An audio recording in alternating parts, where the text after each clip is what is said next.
xalay magaalada muqdisho waxay u kala shidneed fanaanka lagu magacaabo Mustafa Kante. Horey magaaladan Bilakoor waxaa looga ceyriyay gabadha lagu magacaabo Habboon Nuura.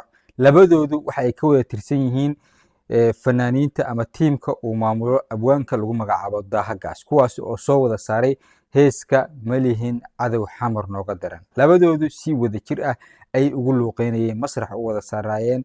Mustafa wiilasha ayuu ka tirsanaa dhanka wiilasha, mikrofonkiisu haystay, Habboon Nuurana dhankeeda ayay ka haysatay. Gabadhaasi waxaa Muqdisho loogu diiday inay ka haysto sababtoo ah heeskaas ayaa qaaday raaligelin ka bixi, haddii kale xamar show kuma dhiganaysid.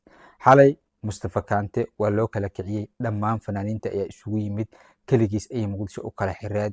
Muuqaaladan waa daawo kartaa, xitaa koraa loo qaaday, la koolkooliyey. Haddaba maxaa gabadhaasi qaladka iyo dembiga looga galay oo magaalada Muqdisho looga ceyriyey, weliba iyadoo la socota wiil ay yihiin saaxiibo hoose ama la sheegayba in uu xiriir ka wada dhexeeyo. waa laga ceyriyey Muqdisho oo wiilkaas oo ku abtirsanaya Mustafa.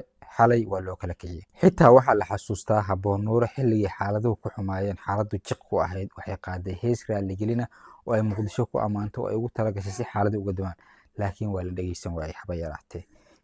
waxaana loo socday in showgeeda la baajiyo, waa la baajiyey, gabadha iyadoo cariisan ayayna Hargeysa ka degtay. haatan Mustafa waa u raaxaysanaya. kali ah labadan waxay kala duwan yihiin dadka casuumay.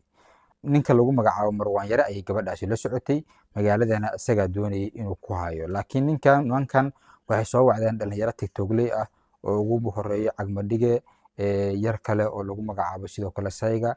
xitaa waxaa joogay fanaanka caanka ah ee waqtigaas isagana la socday Marwaan Yare, loo yaqaano Ismaaciil Aarka.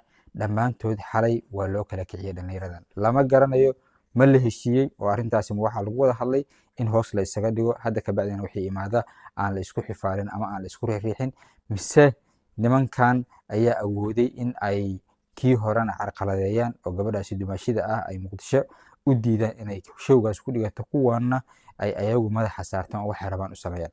haddaba muuqaaladan quruxda badan xalay Muqdisho weeyaan meesha ay ka dhacayso. Mustafa Kante ayaa loo sameynayay, wax raaligelina ma uusan bixin, heeskii hore u qaaday.